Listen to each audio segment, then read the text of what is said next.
Hey, what's up guys? This is Vincent Zeng, the Wandering Warrior, and today I'm going to address a common saying and a few questions that I commonly get. This is going to be focused mostly on traditional Chinese boxing, FYI. So, first off, the common saying, there's only so many ways that the body can move. That's one of those sayings that is, how do I put this? You're correct. It's a correct statement. There are only so many ways that a body can move, but it's useless. It's a useless statement. When we're talking about different systems, methods, styles, and variations, saying that type of shit is not only useless, it's fucking stupid. Like, what are you even doing, wasting everyone's time, trying to act smart? It's dumb. At the end of the day, once you start getting good at something, once you start getting professional with something, once you start actually committing yourself to something, the little differences matter, the details matter, the nuances matter. But everybody knows that the way Taekwondoka launched their kicks in Taekwondo is quite different from the way that most people in Muay Thai, most Nak Muay, will launch their roundhouse kicks, right? There's differences in those mechanics that make real differences in terms of how it's used, make real differences in how you set them up, make real differences in what your expectations are for what happens after it lands and you start comboing off of that, right? So those differences matter. China was a big place, still is a big place, and even though they don't emphasize it today, there's actually a lot of underlying diversity, regional diversity within the so-called Han ethnic group. I would argue you might actually want to call them a variety of different related ethnic groups. Oh, check out these turkeys. It's my neighbors. What's up?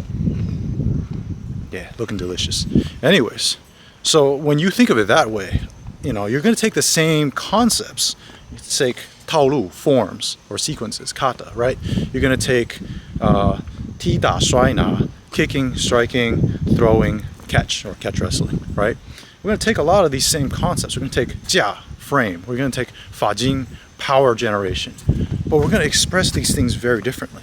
So, in my opinion, I think we can take a different approach towards this when we're looking at the traditional boxing arts of China. Instead of looking at the various traditional boxing styles and systems of China and Chinese cultures and trying to look at them in all their granularity, like all the different styles and systems and sub-styles and lineages and all that, I think that's a little too much, right? That's like looking at all the fucking every single leaf in the forest.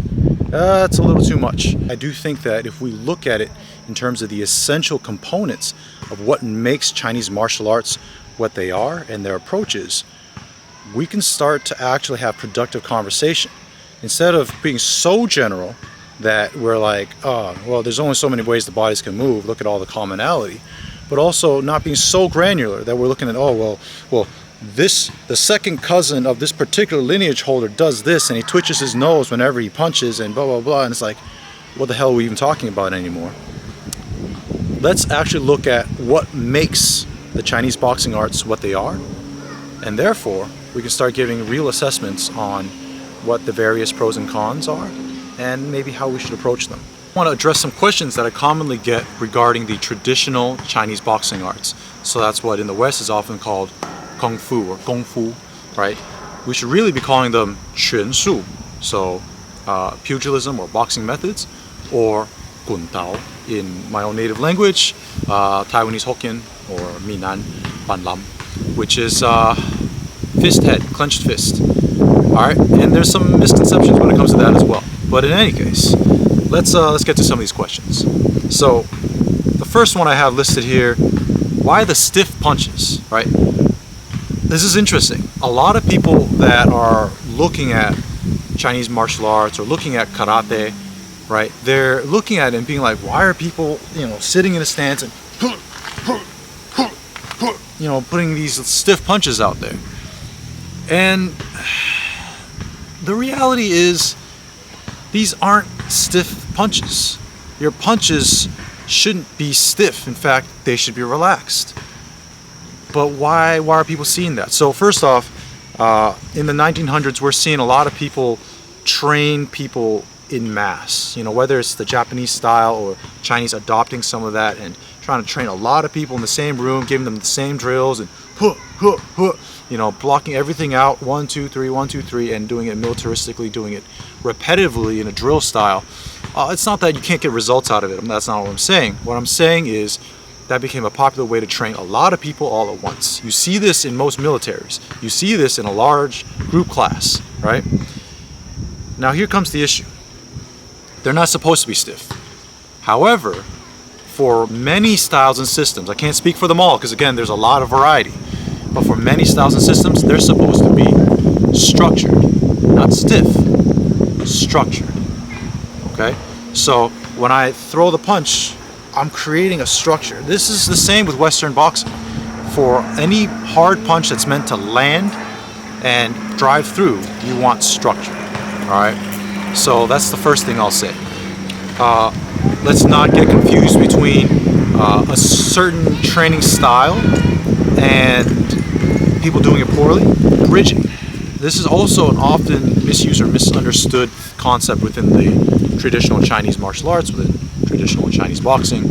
But because I want to hit and maintain contact, such as I can grab and elbow, or grab and sweep, grab and throw, I want to maintain contact. So with maintaining contact, not only do I want to stick to people, I want to have a structure so I can drive into them. Driving into them allows me to impart my body presence and allows for a provocation of their sense of structure, posture, balance. What do we call that in judo? We call that kuzushi. We call that unbalancing. That's the start of that. So our striking in a lot of Chinese boxing styles and systems is akin to creating kuzushi, creating imbalance. And how do we do that? We need to have strong structure of our own, right? That is at least one very important, probably one of the most significant approaches to creating that effect, to creating that bridge on our terms. You see this in weapons fighting as well. When you say cross swords, cross staves, spears, you want to have a good structure as you approach, so that as you displace their weapon, you don't just flop to the side, you displace their weapon and you pressure them, causing them to move, and that's what you can capitalize on. All right, so stiff punches, no. Structured punches, yes. But do we want that relaxation? Do we want that fluidity? Do we want that full send and bah, right? Yes, we do. We absolutely do. We don't want stiff, but we do want structure. Another question I get often is, are the empty hand skills derived from weapons use? This is a little more complicated. Yes, some of them are. Some of them are not. However, most Chinese traditional boxing styles are informed by an environment rife with weapons. Okay? So what do I mean by that? Famously, the founder of Xin Yiquan and Xin Yi Liuhe, I believe, was a famous spearman, I believe in the Ming Dynasty. So in the Ming Cao, this guy was an amazing spearman. He learned empty hand combatives and he applied the same power generation, frame, and fight theory that he got out of spearmanship, and he applied it to Chinese boxing. On the other hand, you have other situations where, say, Hong Quan, another popular sort of long fist Tang Chuan variety up in the north, supposedly had a lot of saber fighting involved in its creation. I don't know if that's true. However, they do take on a lot of similar frames, right? So when we think about it, we're thinking like, oh, they're gonna hit, bam. Okay. I mean, those are valid punches. You can lift someone's arm, pop them in the face, hit them in the clavicle, bang to the neck, boom, overhand. Those are valid ways to hit in empty hands. But they're also valid things to do with a sword, right? Or a saber, especially a cut-centric weapon, or striking with a cudgel, or striking with a nunchuck, a flail, right? This is quite valid. So, did the weapons use inform the empty hands? Were they trying to just learn fewer body mechanics and use it for more than one application? In addition to that, we also have a phenomenon where there's a lot of cross-compatibility between the short weapons usage of a particular system and the empty hands. We see that a lot in the Kuntao styles. So a lot of those Hokkien or Fujianese styles, Hakka styles, even some of the Cantonese styles have this feature where within the realm of smaller hand weapons, such as knives, daggers, short cudgels, the sai or the forks, right, iron rulers, they tend to adopt this mentality of my frame and my structure is universal.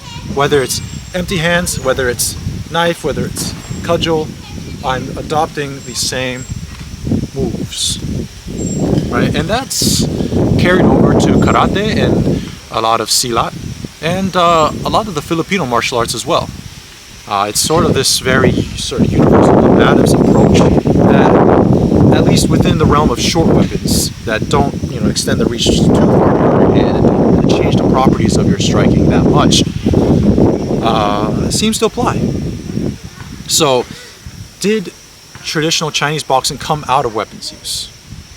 The answer is either yes, or was heavily informed by weapons.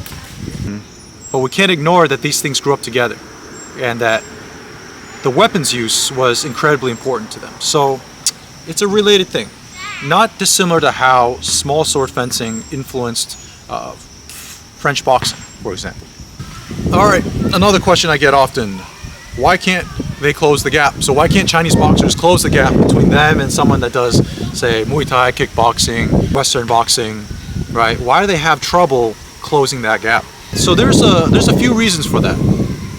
One of which is obviously what I've mentioned long ago. A lot of these arts are degrading. A lot of these arts are fading. So if you're not really learning the whole thing, well, then of course you're not really learning the whole thing. You're not able to employ the whole thing.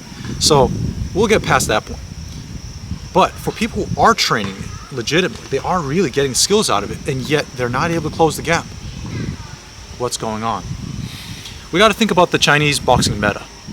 A lot of these arts had the idea that you were being attacked. If you weren't doing that, you were the one doing the jumping. So we're not talking about a duel here, we're talking about street altercation type situation. You either jump the person or you're getting jumped. Alright. If we do talk about dueling, there was dueling in terms of just square up and fight, but for many people, there was a more civilized way to duel. Back in the day in the Qing Dynasty, and that was crossing your wrists, right? You might have seen this in a kung fu movie. Boom, starting here, and then bang, bang, bang, bang, you're going into the fight. What that does is, it puts you right into bridging distance. It puts you right into the middle distance. You didn't have to earn your way in with longer range strikes and kicks. Now, you might have to earn your way back in if you guys disengage, but that means that the dueling meta for a lot of different styles and systems was already medium to close range. I mean, this is not like a convention that we haven't seen in other places. In Cebu, in the Philippines, some of the stick fights would start here, cross arms. We also see other sort of dueling or fighting or ritualized fighting situations where people start in positions. It's just that this happened to be the way a lot of Chinese did it. And another reason is pedagogy and the biases within the training. These days, there's a lot of people that are practicing the specialties of their art, but not how to deploy them. However, most Wing Chun guys, even if they can trap your arms really well, get you all crossed up, and pummel you, they can't seem to close that gap. You can jab them, you can teep them, and they just don't know what to do, right? Because although they have practiced the specialty of the art, there's the unsaid part. If you're going to be good at close range fighting, that's not clinch work and grappling, but it's also not long range boxing and kicking, then you need to be good at controlling that distance and getting to that point, or making sure that you don't get grappled. So essentially, they're just not practicing the skills required to employ their skills.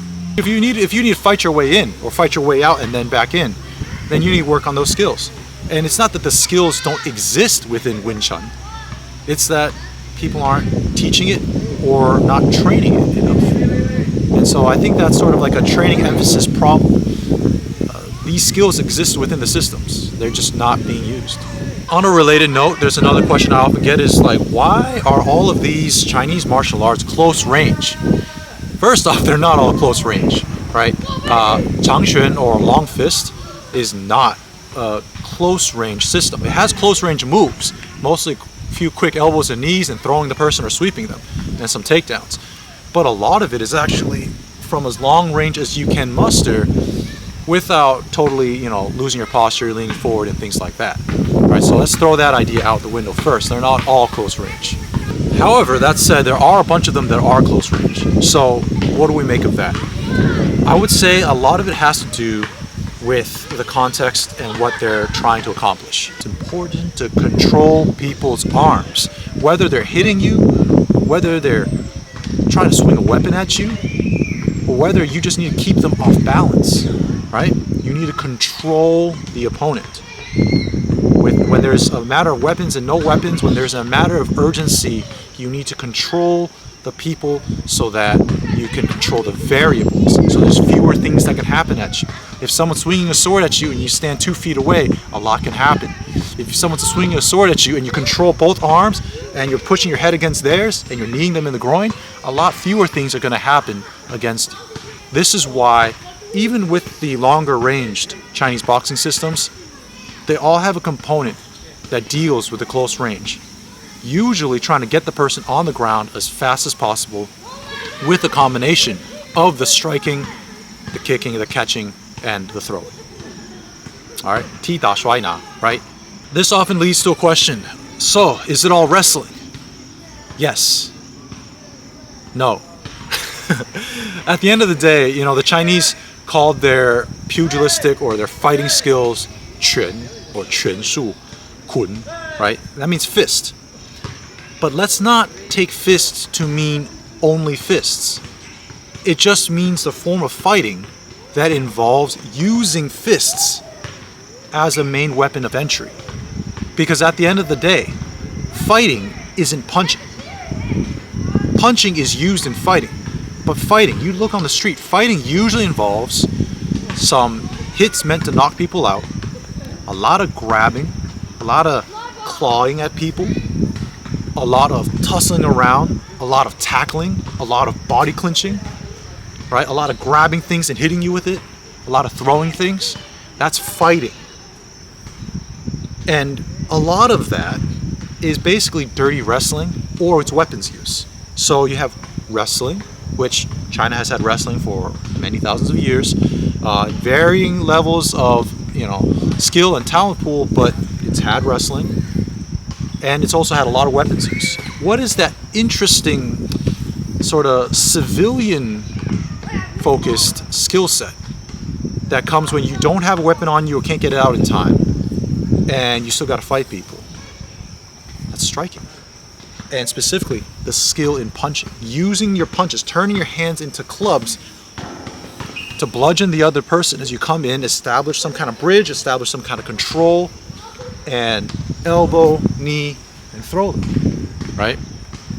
So it's not all wrestling, but it all has some amount of kinesthetic, grappling, control-based approach towards combat in mind. One of the other questions I get often, or even assertions, it's all self-defense. It's all self-defense. That's why we can't fight in fight sports. It's all self-defense. So I got deadly moves that I can't use. Is it all for self-defense? Well, the fact of the matter is, it wasn't all for self-defense, but it often was for self-defense. Right? This shouldn't even be an alien concept. Right? Boxers, Western boxers in the same era, were talking about the noble art of self-defense and prize fighting.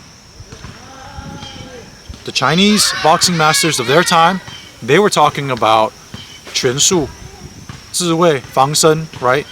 Boxing, self-defense, but they were also considering the lei tai, the raised platform where you duel people in order to gain glory, clout, and more students, to prove yourself in a one-on-one fight. That is a duel. That is not self-defense. You chose to do that. That's for status, that's for economic gain, that's for your career. So I would say, although China was thrown into turmoil, although many of these sort of civilian martial artists, these boxers, did use their arts for self-defense, and that may have even been the primary focus for most of it. The manner in which you prove your abilities outside of paramilitary work, outside of military examinations and becoming some kind of commander, outside of just beating up people on the street and building a reputation, the other way to establish yourself was dueling, one-on-one, on the raised platform, on the lei tai. And China has had a long, deep history of that. Hey guys, so those are just the answers I have off the top of my head to some of the common misunderstandings and questions that I come across or get when it comes to the traditional Chinese boxing arts. If you guys have anything additional to add or any other questions, definitely let me know down below in the comment section. While you're at it, like, share, subscribe, hit the bell icon, and if you want to support my journey, I would really appreciate it if you consider becoming a Patreon patron of mine. Alright, in any case, a lot of cool content on its way, and I'm done making the first online course, so I'll be putting that up pretty soon for you guys after we do a little more discussion on what exactly is Chinese boxing. In any case, thank you so much for joining me on my journey. I salute yours. Peace.